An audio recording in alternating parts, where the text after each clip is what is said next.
მინდა დავიწყოთ დღევანდელი ვიდეო ჩართვა.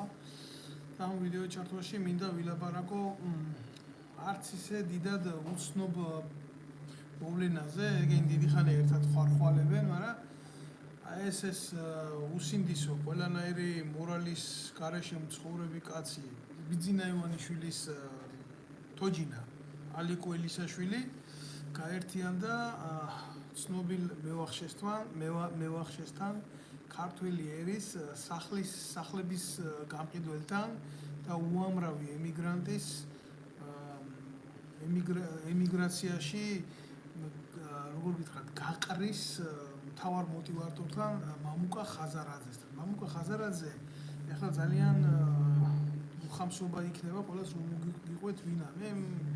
მე მინდა რომ მოკლედ შევეხოთ ამ მოვლენებს, რასაც ქვია ეს კონკრეტული შემთხვევა რა.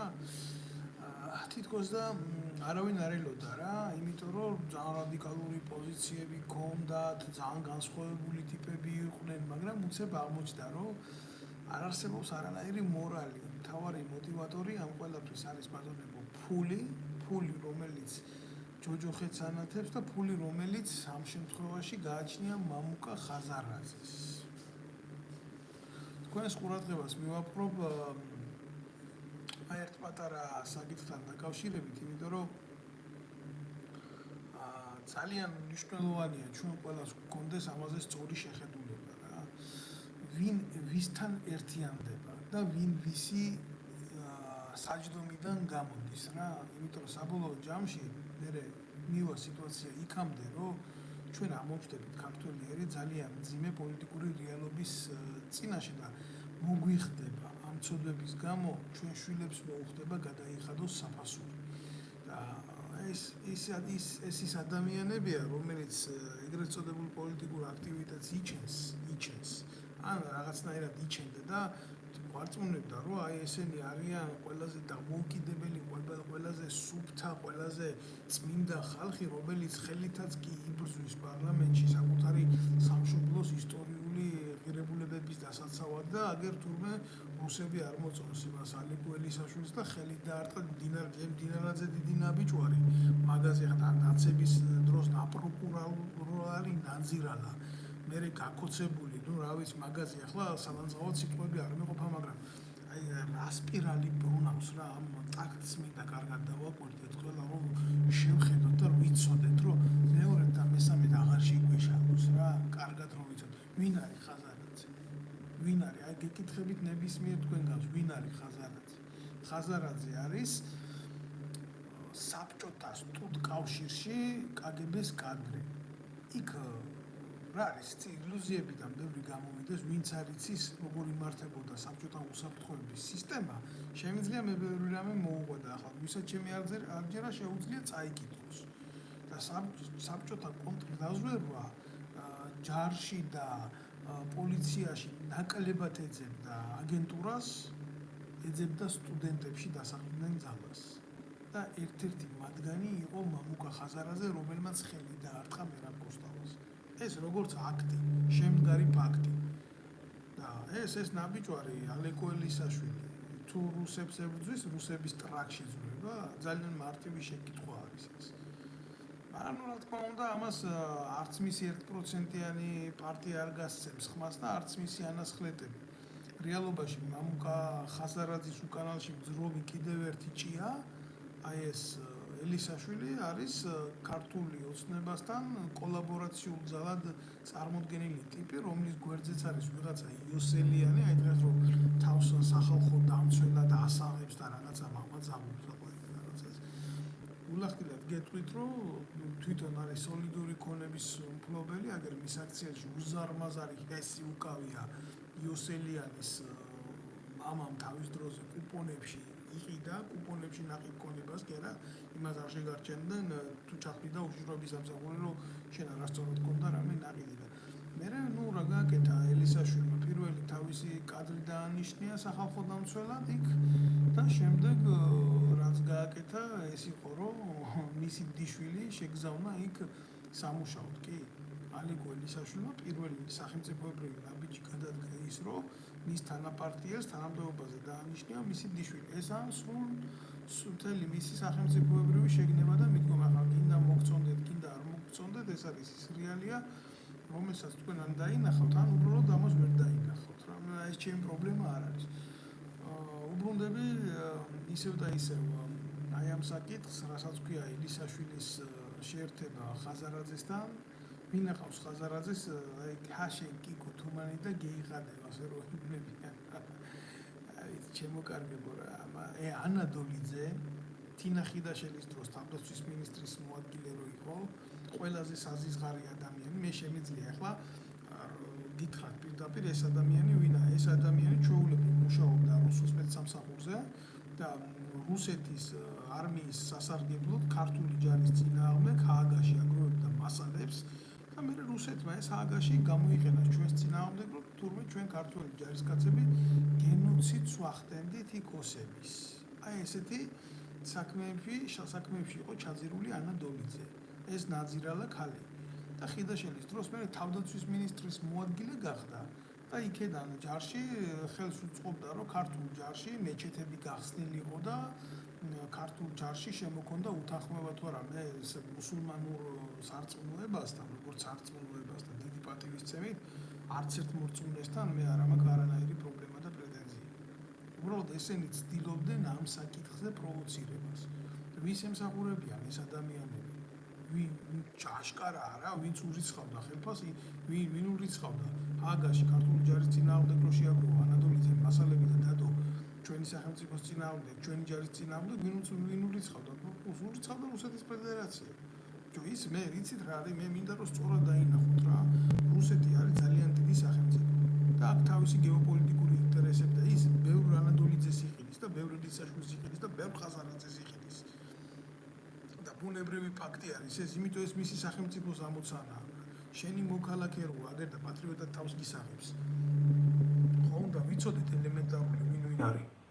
გაოცებული დავჭერ რომელ ევროპულ ღირებულებებზეა ლაპარაკი საფრანგეთმა ორ ოფიცერს აქ მოგვანიჭა პოლიტიკური თავშესაფარი დაახლოებით ერთწლიანი შუალედებით რა ჯერ ჩემი საქმე იქნა განხილული და მე ლევან კობაიძის საქმე იქნა ამ ქვეყანაში განხილული რა ხო და ისი თქვა მინდა იცი მოგვანიჭა რის საფუძველზე იცი თინა ხიდაშელის და ანა დოლიძის მიერ გაკეთებული დესტრუქციის შემდეგ როდესაც ჩვენ შეერაღებული ძალებიდან გამიკეთდა დევნა და გამიკეთდა როგორი მოტივებით გვიჭერდნენ არაფრის გულისთვის იმის გულისთვის რომ თქვით რომ მცირეწლოვანი ბავშვები შეიტყვეს ბაზაზე აწამეს რაღაცა არნახული მეთოდებით სადიზმი გამოავლინეს და შემდეგ თინა ხიდაშელმა ეს ფაქტი დამალა იმიტომ რომ ჩემიო იმიჯიო არ მინდოდაო რომ ამ ყველაფერთან ერთად შეწირულიყო რა და ეს დანაშაულიო ესო ფაქტად უნდა დარჩენილიყო და თურმე ჯარისკაცი და ოფიცერი ქართული ფორმით ამაზე არის ხელმომწერი რა და მე მაგალითად ვერავდექი და შვილებს ვერ მოუტანე სახში შავი პური და ვერ ვაჭამე და ვერ დადექი მეორე დღეს სამწყობრო მოედანზე და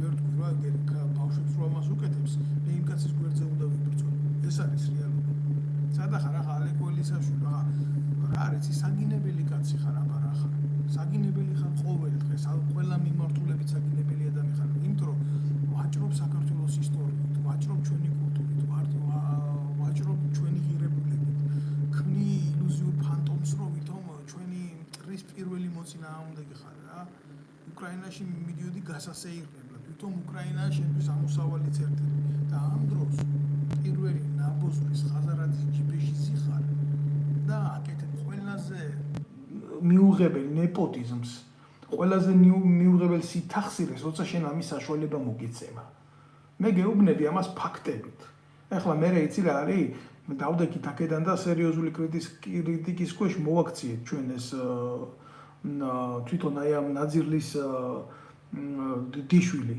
და ძალიან უმძიმდა რა მე ელისაშვილს მე განცხადება დააწერია და უკან გამოაბრუნა მისი დიშვილი მაგრამ ეს ხომ თვითონ იმ რეალობას არ ცვლის მაგარი გააკეთა და ვერც შეცვლის ერთი პატარა მოტივის გამო იმიტომ რომ ჩვენ აი პოლიტიკური ცხოვრება რა არის იცი ადამიანი როდესაც შედიხარ და გიჩნდება იმის ამბიცია რომ შენ საზოგადოებრივი მმართველობა განახორციელო და იზრუნო საზოგადოების კეთილდღეობისთვის ესეთი მომენტია რომ შენ უნდა იყოს სუფთა ადამიანი ეს არის ვალდებულება ყველასთვის ვინც პოლიტიკაშია ვისაც აქვს ხელი მოწერილი იმაზე რომ ადამიანთა ბედით უნდა მოახდინოს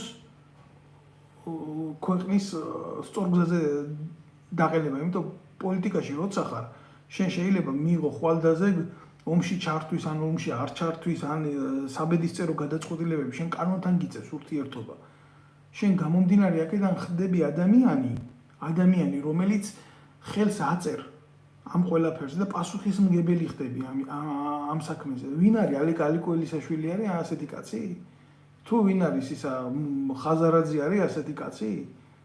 თუ ვინ არის ქართული ოცნების ყველაზე დიდი ალიკოელისაშვილზე დიდი სიზღრეც ახავს მაგალითად ქართულ ოცნებას. მე გეტყვით რა ისა გირჩი აი ეს გამოსწირებული იაგო ხვიჩია და ეს თავფალოსა ქართულად მაპატიეთ თავყლექვია მაგას. ვიღაცა იქ მეგრელიშვილი. ამას აი ამ ტიპებს რო შეხედავ რა, არც არის საჭირო რაღაცა სერიოზული დრესკოდი, უბრალოდ რო გახედავ პირდაპირ შეგიძლია თქვა, რომ ესენი რას წარმოადგენენ. ამადა პოლიტიკაში კი არა ჩვეულებრივ ყანის მწკრივში გლეხი ორ იმას არ ჩააბარებდა, ორ მწკრივს, ორ ბატს კი არა. იმიტომ რომ ესეთი ტიპები რომიც ეს ამარგლავად ყანა გამოჩეხავენ კულტურას და დატოვებენ გლეხის შრომას არმად.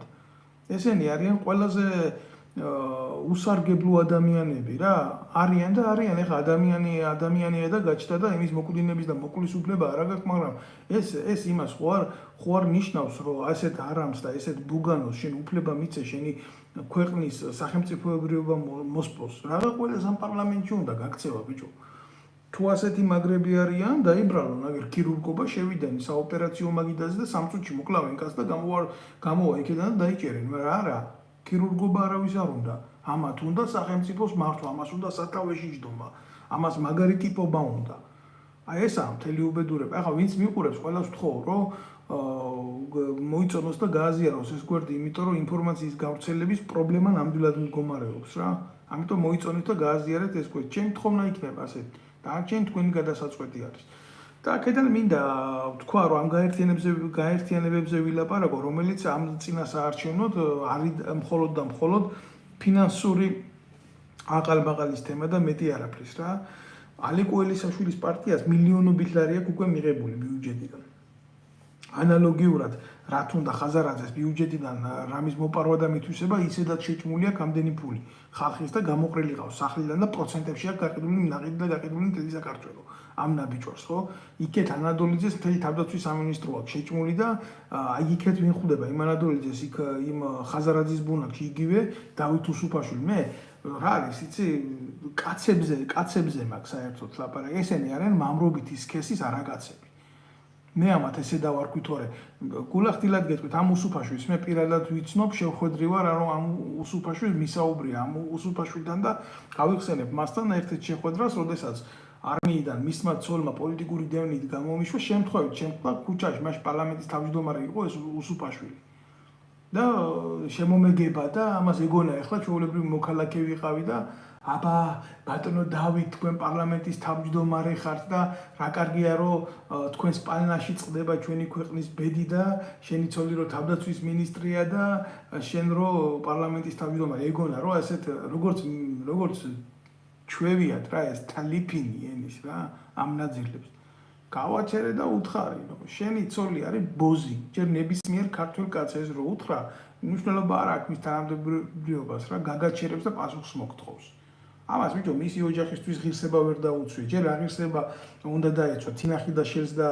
უსუფაშვილის ღირსება სად გააჩნია მაგრამ მე გიყვები თვითონ შემდგარ ფაქტს რა წადი მიხედე მე უთხარი ეს თავისი ხელის ბიჭები რომ საკუთარი სარეცლის სიამოვნების მიხედვით რომ დააწინაურა და გახადა ზოგი პოლკოვნიკი ზოგი ვიცე-პოლკოვნიკი მართლაც ასე იყო კაცო არ უმალავ არაფერს ეგეთ ნიკა აგლეძე ვინც იყო ვინც იცის ვინა რას წარმოადგენს შეერაღებული ჯარში და არაფრით გამორჩეული ტიპი თანამდებობას დააწინაურა იმიტომ რომ ამ თინახიდაშეს წყნავდა მაპატიეთ რა აი ეს იყო ერთადერთი დამახასიათებელი ნიშანი ამ ტიპის თანამდებობას დააწინაურდა როცა თინახიდაშვილი თანამდებობიდან წავიდა ის მეორედ მოაძვეს თანამდებობიდან და გადააგდეს როგორც ხელის ბიჭი და იმას პრეტენზია არ ქონია ამას არა პრობლემა იმაში კი არ მდგომარეობს მე ნამდვილად არ მაინტერესებს დავით უსუფაშვილის ცოლს ვინ მოწყნავს ეს ჩემი ინტერესი არ არის რა უბრალოდ როდესაც თავდაცვის მინისტრი ხარ როდესაც ჯარი გიყურებს როდესაც არმია გაკვირდება და შენ ასეთ რაღაცას კადრულობ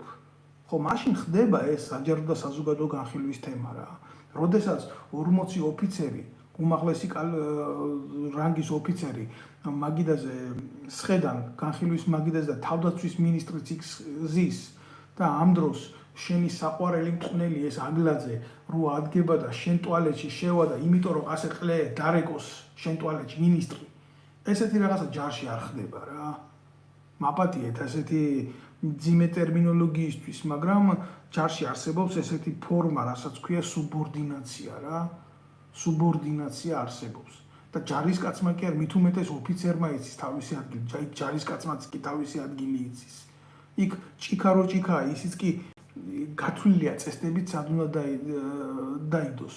და როგორი უნდა იყოს ზომა, თუ ჭიქას გამოაბამენ, მაგალითად ძაბს, რომ მიაკრან ეგერ იმაზე, კრანზე, ონკანზე, მაპატიეთ რა. ხო და აი ესეთ რაღაცას რო უყურებს ჯარი, ხო? ეს არის ტრაგედია, ეს არმიის ნგრევა და ესეთი მოღალატეები დღეს ერთიანდებიან და დოსტოევსკის სიტყვები მახსენდებაო, ხეს ნაძირლები რა მარტივად ერთიანდებიანო რა. ჯერ ერთმანეთს აგინებენ, ჯერ ერთმანეთს მოსაკლავად იმეტებენ და მერე ერთად ერთიანდებიან. რა მარტივია ცხოვრება. ძალიან მარტივია ხო ცხოვრება. ამაში ახლა არც ხაზარაძეა დამნაშავე. ესენი რო კიკუები არიან და არც ვინც ხაზარაძეს თავის დროზე ფული მისცა. ადამიანებს ეს იუდური სული თვითონ ამათში ცხოვრობს, იუდა არ გაგუდულა. იუდას მოღალატეობრივი ბუნება ქრისტეს გაცემის დღიდან გადმოდის თაობიდან თაობაში და ეს სული არჩევს იუდას მაგვარ მოღალატებს. აი ეს მინდოდა სულ მეთქვა ჩემო კარგებო რა. ეხლა მოდი რა გადავინაცვლებ აი ამ ფრონტზე და მინდა მითხრა რა, მინდა უთხრა აი ბოგანოს, რომელიც ხაზარაძის ბუნაგში თავს ძალიან აყვავებულად გრძნობს რა. თქვენი ყოფა, თქვენი ეგრეთ წოდებული პოლიტიკური ერთობა, რომელიც მხოლოდ და მხოლოდ ფულს ეფუძნება და არა იდეას რა.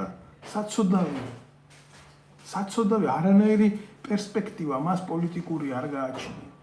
არანაირი ღირებულება, ვითომ რომელსაც თქვენ წერთ და გეგმის სახით დებთ და ავი 1000 რაღაც იდიოტიზმს აკეთებთ რა, მაგი არ არის პოლიტიკა, მაგია ჩვეულებრივი ბანკირის ჩანაწერები.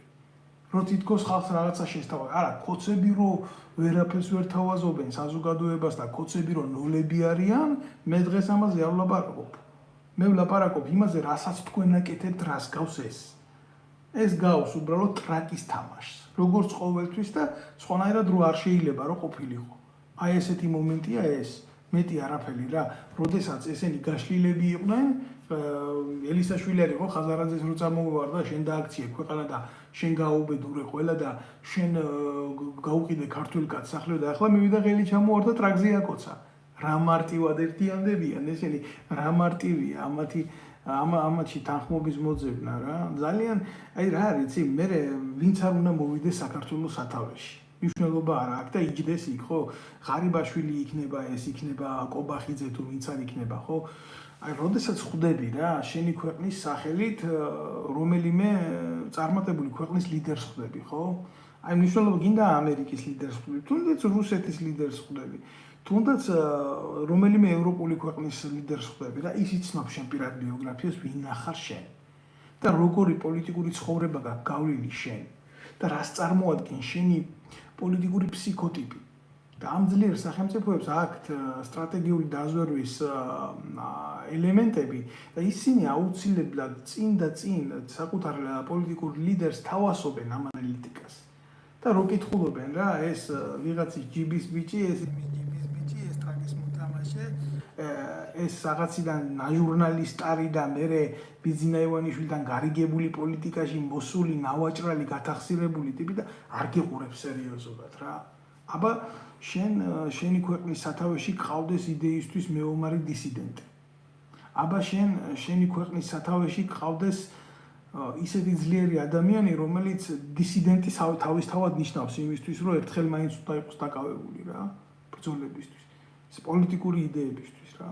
აბა შენი ქვეყნის სათავეში ყავდეს ადამიანი, რომელიც ნამდვილად დგას ხალხის გულისთვის ნებისმიერ წინაღობასთან. აბა როგორ დაგიდგება ის იქიდან. რო ეტყვიან მას, რომ ნებისმიერ მოლაპარაკებაზე მას უზის ლიდერი. რომელმაც იცის საკუთარი ხალხი, მოდის საკუთარი ხალხის გულიდან. აი ეს არის. ეხლა რა არის, იცით? პრობლემა იმაში კი არ არის ბოლომდე, რომ მანდამაინც ხაზარაძე და ელისაშვილის ერთობა აშფოთებს ჩვენი ქვეყნის პოლიტიკურ ბედს და მომავალს. არა. უფრო აქეთაც მე თქვენ უფრო არ ეს გეტყვით რა, თავს რო კონსერვატორებს უძახიან ეს ქართული ოცნების კონსერვატიულ იდეაზე მოთამაშე მეტრაკეები. ვინ? ირმა ინაშვილი, თარხალმოურავი, ვიღაცა გოშია, მორგოშია და მახარაძე. აი ეს საპატრიარქოს ფეხის ბიჭი ჩაჩუა, ნარკომანი, აი ეს ტიპები, რომლებიც ერთიანდებიან იმის გულისთვის, რომ რაღაცა გავლენა მოითავონ ხელში. და მე ქართული ოცნება ამათ ეუბნება რა, აგერ ახლა ჯიგრებო თქვენ გაათამაშებთ სათანადო დონეზე ტრაკს, გადალახავთ ამ 5%-ს, მე თქვენში უფრო მეტ ფულს ჩავდეთ და თუ ვერ გადალახავთ, მე იმაზე დაბალი ტიპები არ მჭირდება, ვიდრე მყავს რა. მაგრამ ვითარება დგას ძალიან მძიმე ქვეყანაში, აი ახლა შევეხები იმ ფაქტსაც რაღაცა გამოძიება რო დაიწყეს თვითონ სახელმწიფო დამხობასთან დაკავშირებით, მაგასაც შევეხები, მაგრამ უფრო მოგვიანებით უფრო და წინარე მინდა რომ განვიხილო ეს ფაქტი.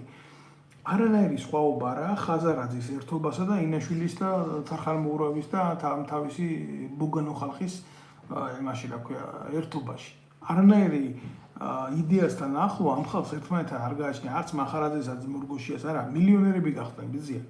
ერთსაც და მეორესაც, მეორე ჯგუფებს, ამ ჯგუფებს, კლანებს აქ მხოლოდ და მხოლოდ ერთი საერთო ქართული კონების და ქართული საზოგადოების ნაღვაწის მითვისება. აი მაგალითად მორგოშია ვინ არის, გადახედეთ ვინ არის რა. ერთლარად აქტივს ქართული მიწები ნაღიდი. გადახედეთ ხაზარაძეს ვინა, ჩვეულებრივი ბარიგა მილიონერი, დედამოთხნული, რომელსაც აქ ქართული ხალხი ნაძარცვი. გადახედეთ ვინ არის ღარიბაშვილის გვერდზე, ვიღაც ჩაჩიბაია, რომელსაც ერთლარად აჩუქა სააკაშვილმა კოჯორტაბახმელაში მილიონებად ღირებული მიწები. ეს ხო ჩვეულებრივი შემთხვევითი მოვლენები არ არის ჩემო კარგებო. ეს ამათ აერთიანებთ, ცოდვა აერთიანებთ. ცოდვა როგორ იცი? იმნაირი კი არა კუდიანი ჯაღმაიძე როგორ იცი იქიდან საპატრიარქოდან. ეს ცოდვაა და გინდა თუ არა მე ვარ წმინდანიო, არა, ღმერთს ვინ ეკითხებაო. აქ სხვანაირი თემა სისუფთავეზეა ლაპარაკი. ადამიანებში არ არსებობს იდეის სიწმინდე, იდეის სიმართლე არ არსებობს. არ არსებობს სისუფთავე არ არსებობს. და ჭუჭყია ამათი ეგრეთ წოდებული ბრჭყალებში ეკლესია, რომელსაც ესენი იძახიან რომ ეკლესია და ვიღაცა გამოვა და იტყვის მე შენ ეკლესიის მტერი ხარ, როგორ ვარ მე ეკლესიის მტერი, როდესაც ქრისტე თავის დროზე, აჯერ კიდე პირველ საუკუნეში, სანამ ჯვარს აცმევდნენ უფალს, ხელი დაარბია ესეთი ნაძირლები იმის გულისთვის, რომ ამით შემისახლიო სავაჭრო ცენტრად გადაგიქცევიათ. რა, ამათ არა აქვს გადაქცეული სავაჭრო ცენტრად? არა აქვს საპატრიარქოში ჩაბუდებულ ნაძირლებს იმის სურვილი, რომ ძალაუფლებასთან იყვნენ აფილირებული? ამათ ჯერ ერთი ცოდვა ის არის, რომ ამათ უყვართ ვერცხლი, იუდას ვერცხლი. მეორე ცოდვა ის არის, რომ ამათ უყვართ ესენი არიან ხელისუფლების მოყვარული. და ხელისუფლების მოყვარეობა ყოველთვის იყო ჩემო კარგებო რელიგიურად და ქრისტიანულად და მართლმადიდებლურად ცოდვა. არ შეიძლება ადამიანი იყოს ხელისუფლების მოყვარე. შენ უნდა გიყვარდეს შენი სახელმწიფო და უნდა გინდოდეს შენი ხელისუფალის წარმატება, იმიტომ რომ სახელმწიფოებრივად იაზრონოს. იმანა უნდა ლოცულობდი ამაზე, მაგრამ შენ ხელისუფლების იმითი არ უნდა იყოს სიმწიფით მოხიბლული და არ უნდა გინდოდეს მართვა შენი პირადი ინტერესების სასარგებლოდ და სასიამოვნოდ. აი აქ არის სხვაობა, აქ არის სახელმწიფოებრივ აზროვნებასა და პრივატულ აზროვნებას შორის ლაპარაკი. ეს არის, რა ქვია, ერთი ინდუელი ანტიკური დროის ის იყო ფილოსოფოსი ჩანაკია პანდიტ და მაგას ეკუთვნის ესეთი სიტყვები, რომ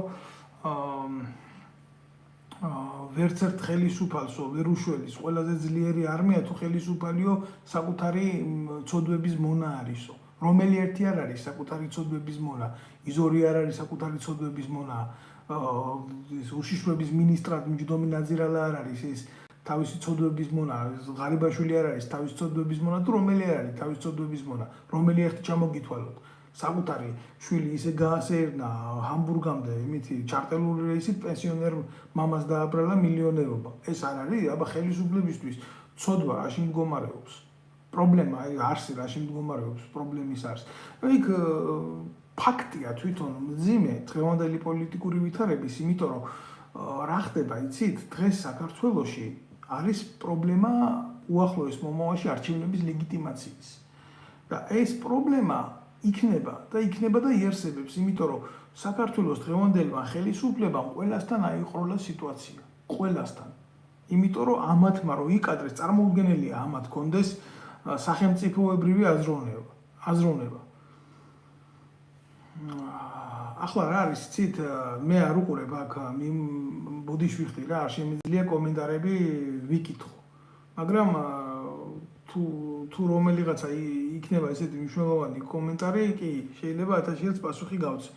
მე მინდა რომ ამავდროულად გაცნობოთ ერთი პატარა ინფორმაცია, იმიტომ რომ გადაწყვეტილი არის ეს, რომ ქართული ოცნება რეალურად მისი ეგრეთ წოდებული რეიტინგი დღეს 11%-ის მეტი არ არის რა საზოგადოებაში. ეს კარგად იციან, მოხსენებულიაც აქვს და ასე შემდეგ და ასე შემდეგ.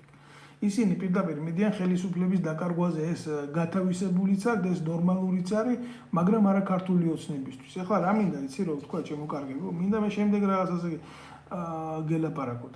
ამის გამო ყავდათ უშიშროების მინისტრი გაგზავნილი ამერიკაში, ეს ერთადერთი პირია, რომელსაც არ აქვს სანქცია არ ადევს, იმიტომ რომ შუამავლად იყო და მან უთხრა, რომ იცი რა, მოდი რა, ჩვენ შევთანხმდეთ ამაზე, არ მოეხმაროთ თქვენ ოპოზიციურ ძალებს, მე მომწონს ნაცმოძრაობა, არ მომწონს, როგორ უნდა მომწონდეს კრიმინალების მთელი ცხოვრება მაგათ ვებრძვიან. რეალურად გელაპარაკებით ფაქტს, როგორიც არის და მე შებაზებები თქვენ თვითონ გააკეთეთ. არ მიეხმაროთ იმათ თქვენ ხელისუფლების დაკავებაში, არ მოახდინოთ ჩვენს ქვეყანაში ესეთი დესტრუქციები და მზადა ვართ ჩვენ შევცვალოთ პრემიერ-მინისტრი, თუნდაც მე მოვიდე თქვენ თუ გაწყობთ და ვიქნებით თქვენი ინტერესების გამტარი, ოღონდ ეს არ გააკეთოთ ამ წინასაარჩევნოდ. არ მიიღეს ამერიკელებმა მათი წინადადება, იმიტომ რომ ახლა რეალურად გეუბნებით რა, ერთი ტიპი ბაიდენი არ წყვეტს ამერიკის საგარეო პოლიტიკას.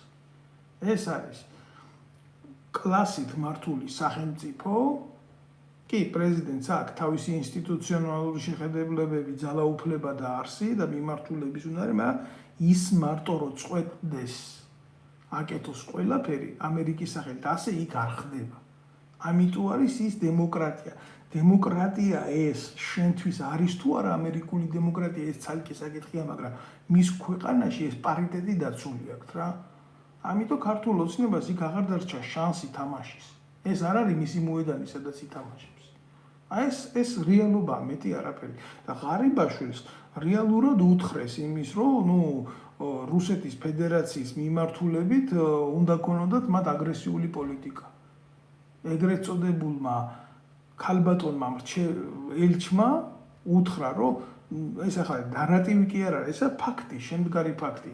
და უნდა ილაპარაკონ წესით ამაზე, კონცეფტმა, მაგრამ კონცეფტ ტრაგი არ აქვს მაგის რომ ილაპარაკონ რა. იყო მათ შორის ეს დიალოგი, რომ აბა თქვენც მიეხმარეთ, თქვენც დაარტყით, თქვენც გაქვთ შანსი ოკუპირებული ტერიტორიების დაბრუნების, აი ესეთი პროვოკაციული ის იყო, რა ქვია, თემა შემოგდებული. სააკაშვილი ყოფილიყო ამას უკვე გააკეთებდა და გააკეთა კიდევაც და ამას შეეწირა საქართველოს დამატებითი ოკუპაცია მოხდა და ამას შეეწირა უდანაშაულო ადამიანები. ახლა რა არის, იცით, მე იმას არ ვამბობ, 100 წელი მე 2008 წლის ომის მონაწილე ვარ და იმას არ ვიკადრებ, რომ როგორ ეს არ უნდა გააკეთოს ქართულმა კაცმა, მაგრამ ხო უნდა გქონდეს გეგმა, სტრატეგია, ხო უნდა გქონდეს თავში შენი არსებობის, აბა ის ხო არ არის სტრატეგია, ამხელა ერთ დღეში დაზრუნდე კაცო. ეს არც სააკაშვილის საკუთრებაა, არც ივანიშვილის და არც კიდე ხაზარაძის, ხო? ეს ქართველი არის ქართველი ერი და არის მისი ყოფა ჩვენ გეოპოლიტიკურ ზეგანზე უფლის ნება. და ასე რო არ ყოფილიყო არ იქნებოდა.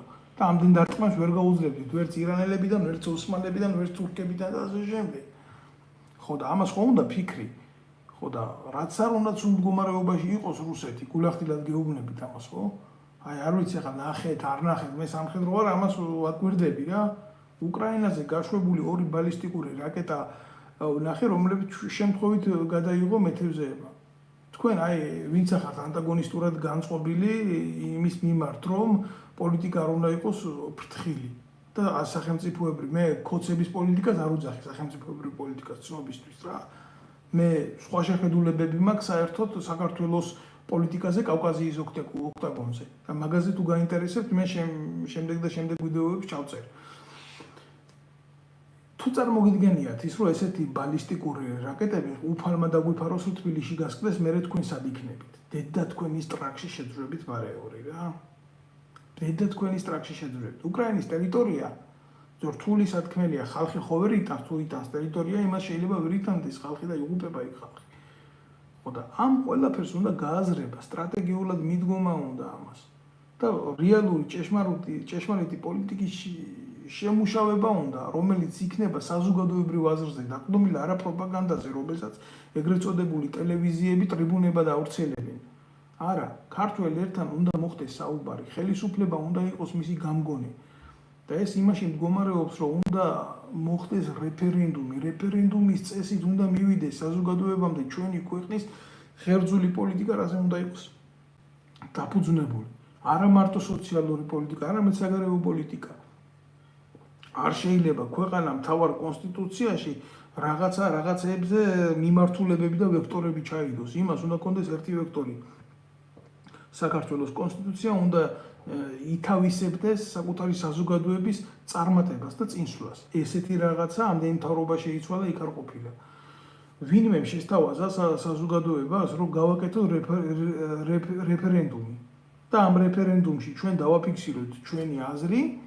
აი როგორც დაიღეთ ბიჭო შვეიცარია, კი რა თქმა უნდა, ეს არის მსოფლიო ერთა და საზოგადოებათა შეთანხმების გარკვეული ოქროს შუალედი შვეიცარია როგორც სახელმწიფო, მაგრამ ხო არის. შენ თუ შენი თავი არ დააფასე, იმისი არ იყოს გარგანტულას და პანტაგრუელის რა, იმაში ერთი კარგი ფრაზა არის, ნათქვამი, რომ ყველა კაცი იმ ადგილსო, რამდენადაც თავს იფასებსო რა. შენ სახელმწიფო ხარ. შენ სახელმწიფო ხარ, როგორც კაცი, როგორც ოჯახი, როგორც ერთეული. საბოლოო ჯამში შენ წარმომადგენელი პირი ხარ, შენი ერის. შენი თავი თუ არ დაიფასე და შენ ეს ყველაფერი, შენი ხალხი და შენი ერი თუ ათამაშე, როგორც კოცები ათამაშებენ, დღეს აქეთ მინდა, ხვალ იქეთ მინდა, ზიგი იქით მინდა, მასზე უფრო ეროვნული ვარ ვიდრე ოდესმე. ესე არ გამოვა რა. ამიტომ ნებისმიერ შემთხვევაში საჭირო იყო საზოგადოებასთან ამ აქტის შექმნა, რასაც ქვია ნეიტრალიტეტის აქტი რა. ნეიტრალიტეტის აქტი, მაგრამ ეს ნეიტრალიტეტის აქტი უნდა დამუშავებული იყო მეცნიერების მიერ, გეოპოლიტიკოსების მიერ და რეალური ადამიანების მიერ.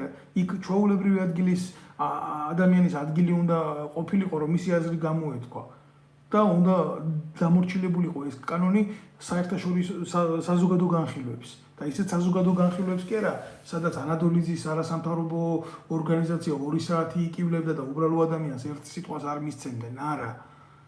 რეალურ საზოგადოებაში ამის გარჩევები უნდა დაწყებულიყო და როდესაც ხდება გარჩევა ნებისმიერი თემის საზოგადოდ, ხო?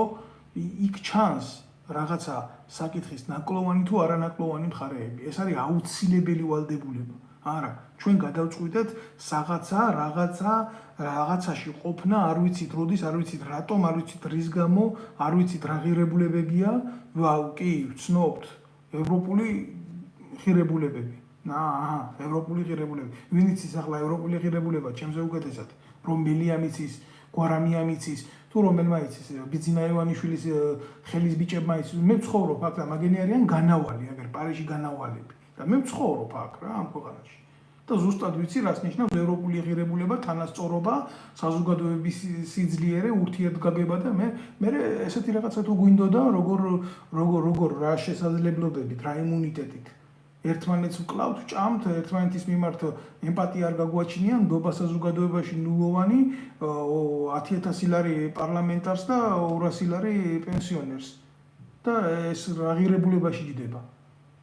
ძალიან მარტივად გეუბნებით. გამსახურდიას ვიღაცას მოსწონს, ვიღაცას არ მოსწონს, მაგრამ ფაქტი ასეთია რა, ვინც საქართველოს მოუტანა სახელმწიფოებრივი თავისუფლება. შეიძლება არა დამოუკიდებლობა იმ გაგებით, დამოუკიდებელი რო იყო ამისთვის საჭიროა ეკონომიკური შესაძლებლობები, მაგრამ თავისუფლება ხო ნამდვილად მოუტანა და იბრძოდა ეს კაცი დამოუკიდებლობისთვის. მანამდე სანამ არ მოკლეს, ხო, რო უთხრეს რომ რაღაცა ხელფასი უნდა გქონდეს, შენ უნდა დაინიშნო, არ შეიძლება სახელმწიფო მეთაური ხო, რა თქმა უნდა, ხელფასია. როგორ შეიძლება ჯერ ჩემზე იყოს ლაბარაკი, აგერ როცა უბრალო კაცის არ განსაზღვრულაო, ასე უთხრა. და ესენი დასაკეთებენ. ერთმანეთს ართმევენ ხელს, მოსისხლენ მტრები რიგდებიან, როდესაც ფულის სუნი ტრიალებს ქვეყანაში. კითხვის ბარეორი ფულს სუნი არ ადის და მჯერა. ნამდვილად არ ადის ფულს სუნი, ამათთვის ადის. ამათ ვისაც ნეხვის სუნი ადით, ამათთან მიმართებაში ფულს სული ადის. ზუსტად ასე არის ეს ამბავი. ზუსტად ასე არის ეს ამბავი რა. და არ ვიცი, გადაწყვეტეთ თქვენ თვითონ შეხედეთ, არ არის ეს ახალი ამბავი, რომ ფულს სუნი არ ადის. რეალობაში ხაზარაძეს რაც ფული აქვს ნაშოვი, იმას რომ სუნი ადიოდეს, მე ეჭვება რომ რომელიმე საცავი ისეთ აყროლებულ მომწამლავ ტოქსიკურ გარემოს აიტანდა. არ ადის არც ივანიშვილის ფულს არ ადის სუნი და არც ხაზარაძის ნაშოვნ ფულს არ ადის სუნი ბატონებო. ეს არის რეალია. თქვენ ამ რეალიას ან იღებთ ან არ იღებთ ამ რეალიას. ეგ უკვე თქვენი გადასაწყვეტი არის რა, როგორ და რანაირად. უშიშროების მინისტრის ვიზიტი ამერიკაში ჩავარდა ყველანაირი შედეგის გარეშე და ასეც უნდა მომხდარიყო ეს ყველაფერი, იმიტომ რომ თუ დღეს ამერიკის შეერთებული შტატები, ევროპა ცნობს ქართული ოცნების ხელისუფლებას, ეს ნიშნავს ერთხელ და სამუდამოდ გამიჯვნას და დასრულებას აი ამ აქტორებთან თავიანთი ღირებულებების. რატო? ძალიან მარტივი პრინციპია. ძალაც რო უნდოდეთ ამათ ქართული ოცნება გაუჭირდებათ მისი აღიარება, იმიტომ ტირანი არიან რა. აიგა, ივანიშვილი არის ტირანი, ჩვეულებრივი ტირანი. იმ შემთხვევაში თუ ევროპა და ამერიკა ცნობს, რომ ნამდვილად გაყავდა საქართველოში არჩევნები და ასეც იქნება, საქართველო გახდება ჩვეულებრივი კავკასიური ჩრდილო კორეა რა. ხო, აი ესეთი მოვლენები არის შემოკარგებო და ნამდვილად არ მიკვირს ახლა მე აქ თუ ვიღაცა ეს რა ქვია ხაზარაძესთან გაერთიანდება, ხაზარაძესთან ნახავს საერთოს და ასე შემდეგ. ახლა ძალიან მარტივად მინდა შევეხო ერთ პატარა მონაკვეთს, ეს არის ივანიშვილის ეგრეთ წოდებული ტერაქტი ივანიშვილზე. ტერაქტის ამბავი ივანიშვილს ეგონა რომ მარადიულად შეეძლო, ესე იყოს, ყველა შეუძლია დაეუმუქროს, ყველა შეუძლია თავზე დაესხას, ყველა შეუძლია წიხლი გამოკრას. გაიხარეთ, ვინც აზიარებს, ჩემ გვერდს ვინც იწონებს, დიდი მადლობა მინდა გადაუხადო მაგას. ივანიშვილზე, როგორც არასასურველ პირზე და არასახელმწიფოებრივ მოღვაწეზე და ასე შემდეგ რა. მე არ გამოვიცხავ იმას, რომ ესეთი ფაქტი მის წინააღმდეგ ფიზიკური მოშორებისა ნამდვილად დადგა დღის წესრიგში და რატო? გეტყვით ძალიან მარტივად რა. ივანიშვილს კი არა, ტრამპს ესროლეს და კეისარს დაარტყეს სურგში დანა. ჩვეულებრივი მომენტია ეს რა, როდესაც პოლიტიკაში გადაბერდები და ხარ ტირანი, რომის იმპერატორები, სულ სამი კაცი იყო, ვინც ან თავის ნებით წავიდა, ან დატოვა ძალაუფლება და ასე შემდეგ. დანარჩენს ან კლავდნენ, ან წამლავდნენ, ან ასე შემდეგ ასრულებდნენ თავის სიცოცხლეს, მათ შორის ძალიან ცოტა თუ ბრძოლებში კვდებოდა. ესაც ანალოგიური სიტუაცია ივანიშვილს გონია, რომ მუდმივად იქნება თანამდებობაზე, მუდმივად შეიძლება მართოს 12 წელი, 14 წელი, 25 წელი, აი ესეთ რაღაცებს აჟღერებს.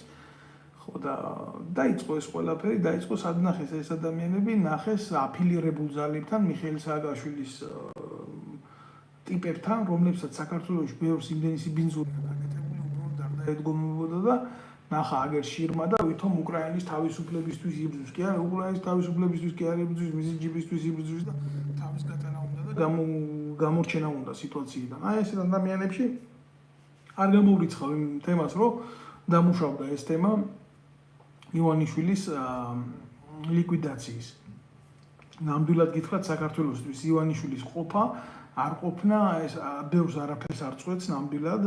მაგრამ ეს ქაოსური მოვლენები და საზოგადოების ჩაძირვა ამ ხელა უბედურებაში ნამდვილად შეიძლება წარმოადგენდეს ჩვენთვის პრობლემას, რომ აი ესეთი ფორმით ეს ყველაფერი მოხდეს. თუმცა არის მეორე ვარიანტი, როგორ მიიღო ეს ივანიშვილმა. ივანიშვილის პირველად ცხოვრებაში გაუჩნდა შიში. იმიტომ რომ თქვენ ახლა შეიძლება ბევრს გახსოვთ, ბევრს არ გახსოვთ 2012 წელს, როდესაც სააკაშვილის რეჟიმი მიდიოდა, სააკაშვილი მზად იყო იმისთვის, რომ ივანიშვილი ფიზიკურად მოეწყო და მოეკრა. და ამერიკის შეერთებულმა შტატებმა დღეს რომ ამერიკას უძახიან შენ გვიკეთებო გადატრიალებოსო და შენ გინდაო ივანიშვილის მოკლა, ამერიკის შეერთებულმა შტატებმა გამოგზავნა თავისი სპეციალური დაცვის სამსახური და ისინი იცავდა ბიძინა ივანიშვილს. ეს არის რეალობა. და დღეს რა ხდება იმ ამერიკის შეერთებულ შტატებს აბრალებს ივანიშვილი, რომ შენ გამომიგზავნე მე შეკვეთილი მკვლელები. ეს არის რეალობა. ხო და ახლა არ ვიცი, გულახდილად გეტყვით, ფაქტი ერთია რა. მიუღებელია ამ ხალხისთვის ივანიშვილი, ქართველი კაცისთვისაც მიუღებელია ივანიშვილი, მისაღები არის ისეთი მოდელის მმართველობისთვის, როგორც არის ჩრდილო კორეა, კიდევ ერთხელ ვიმეორებ, როგორც არის ჩინეთი, როგორც არის რუსეთი. აი ესეთი სახელმწიფოებისთვის ბიძინა ივანიშვილი სრულიად მისაღებია. ამასთან ახლა უყურებდი ანალიზს, როცა ვახდენ, უყურებ რა. რუსეთის ერთ-ერთმა სენატორმა განაცხადა, რომ თუ საქართველოს ხელისუფლებას დასჭირდებაო, თანადგომაო, ჩვენ დავეხმარებით, როგორც დავეხმარეთ ასადის რეჟიმს. იცით რა არის? მე არ მინდა გაეროს მონაცემებით და გაეროს წესდებით უცხო ძალების მიერ ნებისმიერ ქვეყანაში მთავრობის დამხობა არის სისხლის სამართლის დანაშაული. დაკრძალულია ეს. ეს არის ერთა მიერ შეთანხმებული დოქტრინა და აქტი, რისი გადაბიჯების უფლებაც არავის არ აქვს და რუსეთი ყოველთვის გამოდის ამ პოსტულატიდან, რომ იყოს საერთაშორისო სამართლის მიმართულებით რაღაცა დონის სიმართლეში. ეხლა როგორი სიმართლეა ამ სახელმწიფოს თუნდაც ჩვენ ქვეყანასთან მიმართებაში, მაგი ნებისმიერმა თქვენგანმა იცის, მაგრამ სავაჭროდ რო დადგება საკითხი, ის გეოპოლიტიკური ქვეყანაა და ეგრე უბნება ამერიკას. მაშინ შენ თუ აკეთებ, მე თუ აკეთებდი ამას, შენ ერარქში ავღანეთში უარეს აკეთებდი. თუმცა ჩვენზე არ არის ლაპარაკი, ჩვენთან ვინმე სიმართლე გაარჩიოს რა. ჩვენთან რო ვინმე სიმართლე გაარჩიოს, მინიმუმ კავკასიაში რაღაცას უნდა წარმოვადგინდეთ შეერაღებული ძალებით და ყველაზე სუსტი ქვეყანა. ისე გაიბალახებს აზერბაიჯანი, სომხეთი და თურქეთი ჩვენს ტერიტორიაზე, ჩვენ შეერაღებული ძალები არც არასდროს არაფერს არ შეეკითხება. ამიტომ ყოველთვის გადავხედოთ ამ რეალიას, როდესაც გეოპოლიტიკაზე ვლაპარაკობთ რა.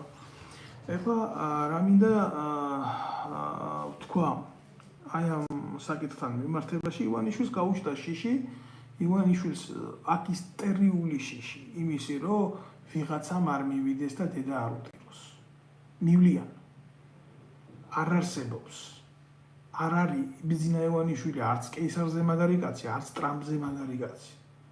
და არც ბევრ სხვაზე, მაგალითად, ვისთვისაც მოუწვიათ ესეთი უბედურებები.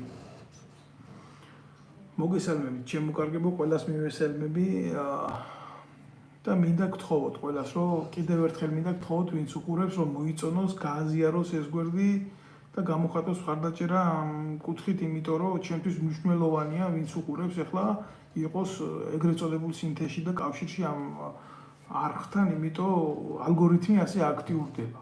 და ეს ჩემთვის ცნობილია, რომ ამ კუთხით, თქვათ, შეგვიძლია ჩვენ ბევრ ადამიანს გავაგებიოთ სწორი ხედვა, რაც შეიძლება იყოს. საქართველოში ამას ვერ ილაპარაკებ, ეს რო ილაპარაკო საქართველოში, მე ვიცი გამომიცდია ეს ყველაფერი როგორც ხდება და რანაირად. სახელმწიფოებრივი აზროვნება არ ნიშნავს იმას, რომ რომელიმე პოლიტიკური პარტიის წევრი იყო. კიდევ ვლაპარაკობ ამას, სანამდე ბიძინა ივანიშვილი შიშებს დაუბრუნდებოდა რა.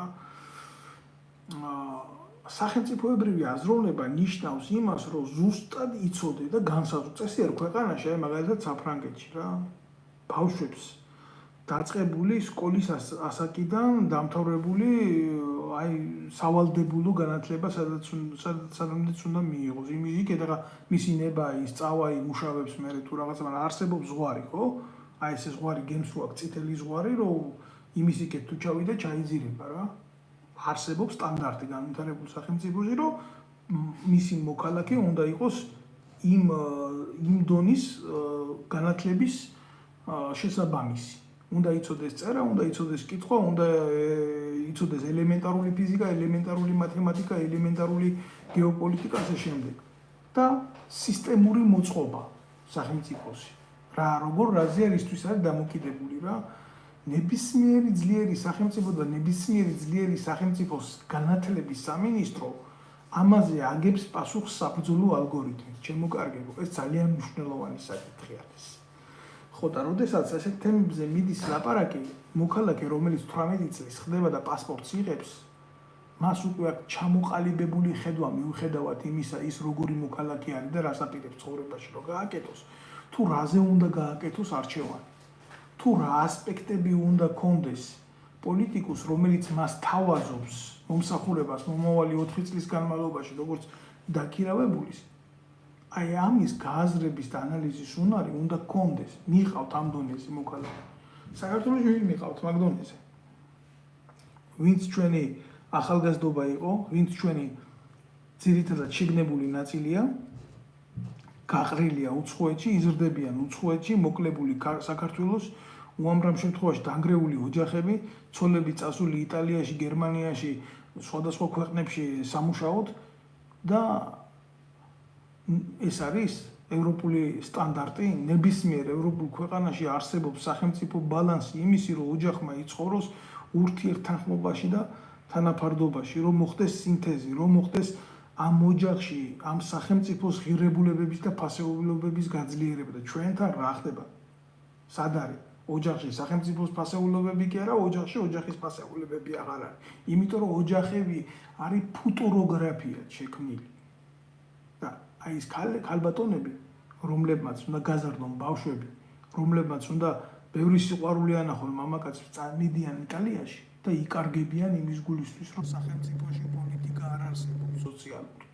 აი ამის თქმა მინდა მე და გამოვა ის გამოყლევებული ელისაშვილი და იმას დამიწყებს პატრიოტიზმზე დამიწყებს ლაპარაკს და ვინ როგორია და სახელმწიფოებრივი აზროვნება.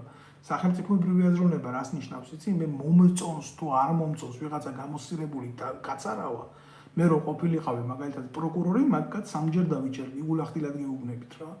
დავიჭერდი, იმიტომ რომ ეს ტიპი მუშაობს სახელმწიფოს ძირგამომთხელ საქმიანობაზე, მაგრამ როგორი არასწორი ადამიანი უნდა ვიყო, რომ თქვა რომ რაც კაცარავას გაუკეთეს. რომ ეს ნორმალურია და სახელმწიფოებრივი. თუ კაცი დასაჭერია და არის კაცარავა დასაჭერი, იყო ყოველ შემთხვევაში აქამდე რა. მივიდოდი იმას და ყველანაირი ცემატყეპის გარეშე მოვკიდებდი ხერს, წაუყენებდი ფრას ძირგამომთხელ საქმიანობაში და ჩავსვამდი იქ მუხლის შესაბამისად საპრობლემო სადაც საჭირო იყო და არა მივიდოდი და ტანკით გადაუვლიდი სახეზე. როგორ შეიძლება ადამიანს კაცარავა კი არა ვინც იყოს ასე გაუსწორდი და მე ცინიზმი რა არის იცით? ცინიზმი რა არის იცი? როცა ადამიანს აი ესე ფიზიკურად გაუსწორდები და კიდე იქეთ დაადებ ჯარიმას. შენ თუ ვინმე არ მოგწონს, უნდა გქონდეს ამისთვის ერთი მიზეზი. სახელმწიფოში მყოფ პირზე ვლაპარაკობ რა. ეს უნდა იყოს სახელმწიფოებრივი მიზეზი, მისი ქმედებების და საქციელების ანტაგონიზმი სახელმწიფოებრივ კანონთან და არა შენთან პირადად. შენ სახელმწიფოში როცა წარმოადგენს სახელმწიფოებრივ მოხელეს, შენ შეიძლება ბევრმა გაგიმოს, ბევრმა გლანძღოს. ბევრისთვის მიუღებელი იყო, მაგრამ შენ ეს იმის უფლებას არ გაძლევს, რომ ვიღაცას ადგე და კაცარავასნაირად სახეზე ტანკით გადაუვარო.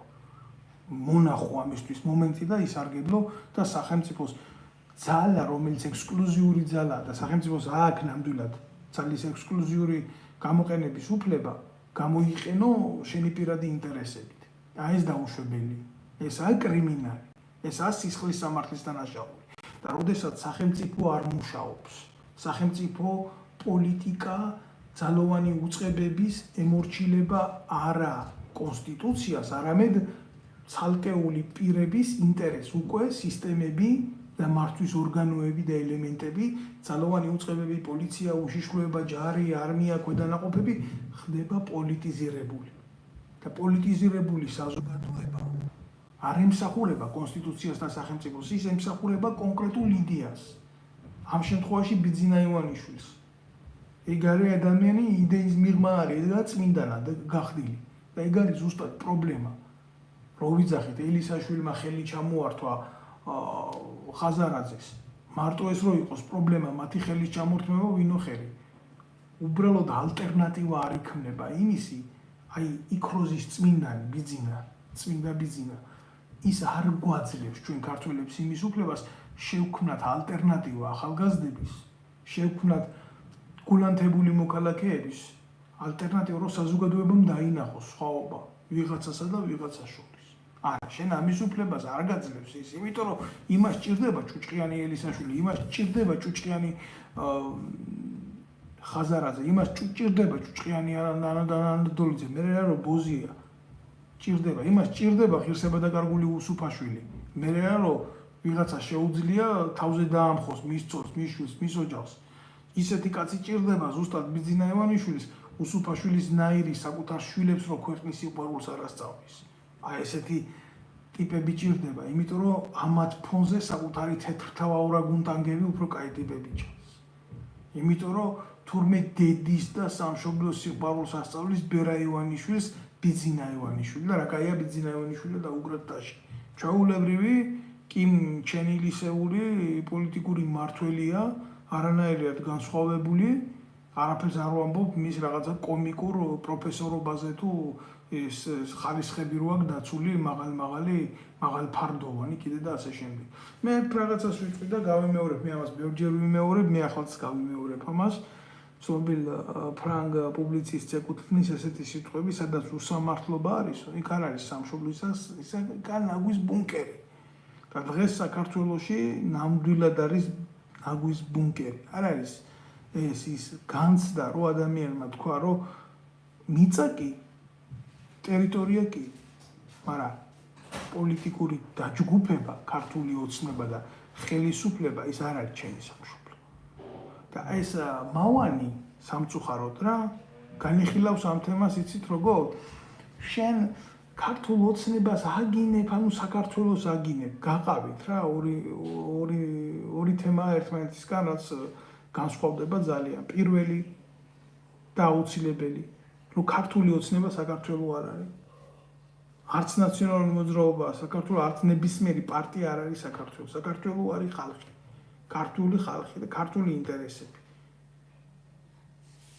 თქვენ გინახიათ ამ უახლოეს მომენტში ვინმეს დაეძრა საკითხი და ელაპარაკა იმაზე, რომ ჩვენი ერის ინტერესები არის აფხაზებთან და ოსებთან ურთიერთობა. გაოცებული დავრჩი.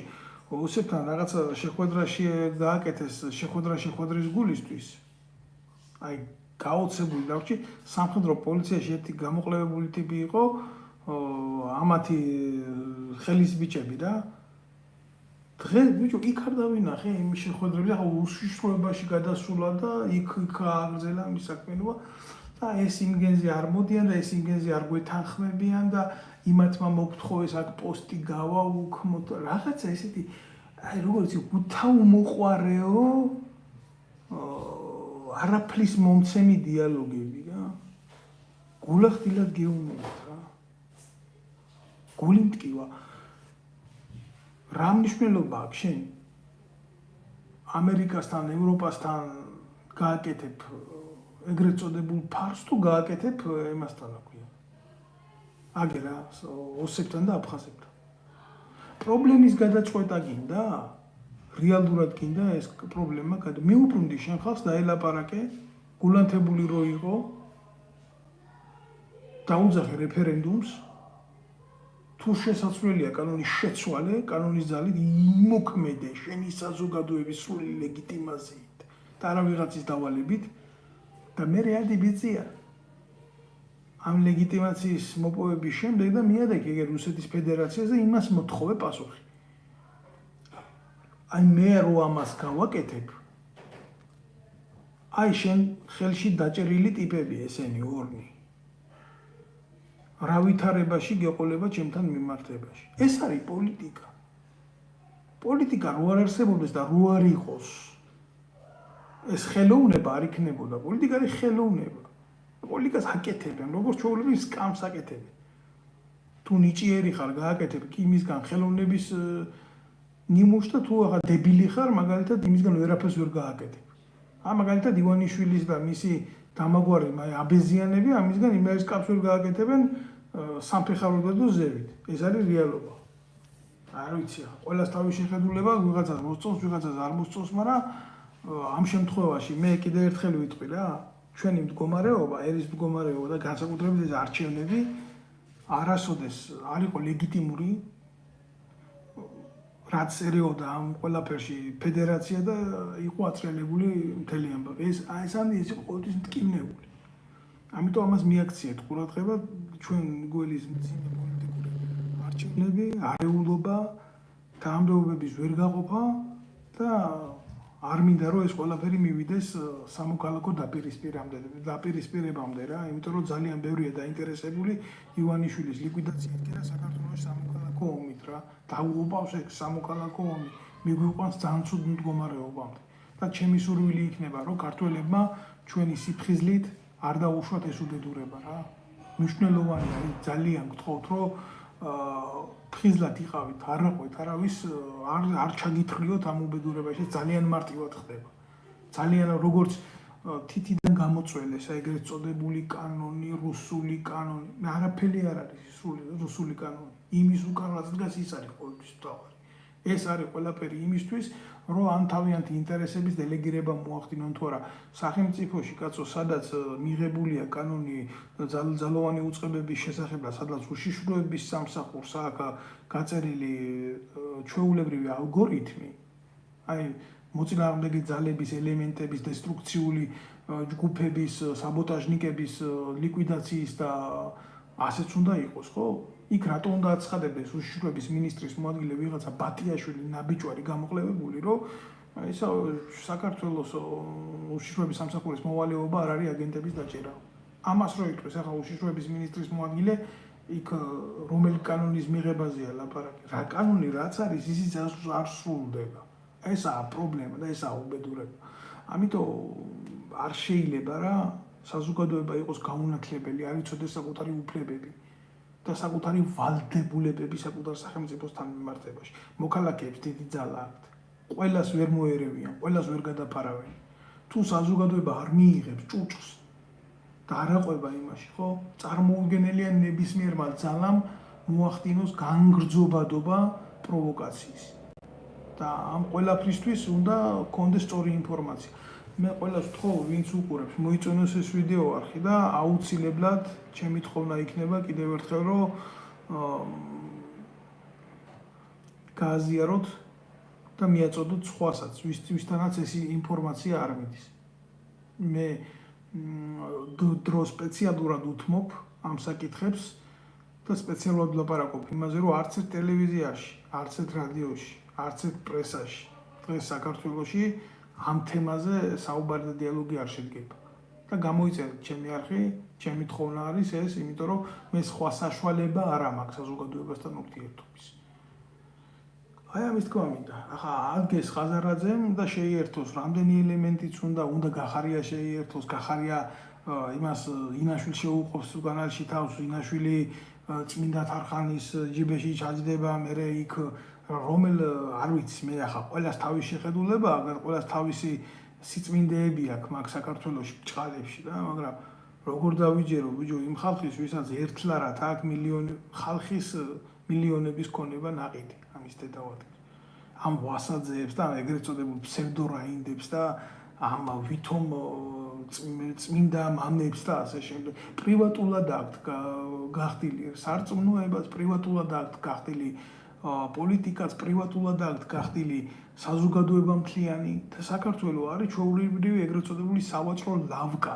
ვინც მეც იშოვის ამ ლავკაზე უფრო წარმატებული, ძლიერი და ზიაღმატებული. ჩემთვის ეს არის ტრაგედია. მე შეიძლება ქვეყანაში ბევრში ვიცხოვრო, მაგრამ სამშობლო მქონდეს ერთი ყოველთვის ვლაპარაკობ ამას. ამას წინათ მოქალაქეობა წაართვეს ქოცებმა საზღვაო ძალების ყოფილ სარდალს გოჩა ვეტრიაკოს. ახლა ამერიკაშია აღიარებული პოლიტიკური დევნილია იმ სახელმწიფოს მიერ.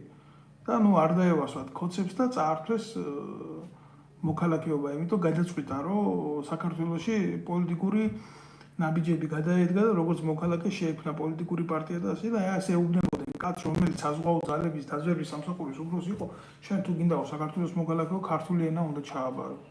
რომელი გულახდილად გეტყვით, რომელი თანამდებობის პირი საქართველოში კობახიძეა, ეს დინარაძეა თუ ვინა, რომელი ფლობს ქართულ ენას. იმ დონეზე, რომ ნებისმიერი პატაკი დაწეროს, მის უფროს მოახსენოს და გააგებიოს, არა. ამათი ენა ერთმანეთში არის სასაუბრო ძალიან ბინძური. ძალიან ბინძური, ჩვენ არაერთხელ დავწმუნდით რა, ამ ხალხის ინტელექტუალური შესაძლებლობებით. რა ვიცი, ახლა ნებისმიერი თქვენგანი იღებს გადაწყვეტილებებს, ნებისმიერ თქვენი შეხედულებები მე არ გაიძულებთ არავის, მაგრამ შეხედეთ რა, ამ რესურსით სად წავალთ. გმადლობთ ყურადღებისთვის, ჩემო კარგებო, გისურვებთ წარმატებას და კიდევ ერთხელ გთხოვთ ყველას, ვინც ხართ ამ იმაში, რა ქვია, თანხმობაში ამ ჩემს ვიდეო ბლოგთან, ჩემი სურვილი იქნება, რომ მოიწონოთ, გააზიაროთ და ურთიერთკავშირში იყოთ ჩემს სოციალურ არხთან. გისურვებთ წარმატებებს და სიმშვიდეს, რაც მთავარია. კარგად ვსანდებოდეთ.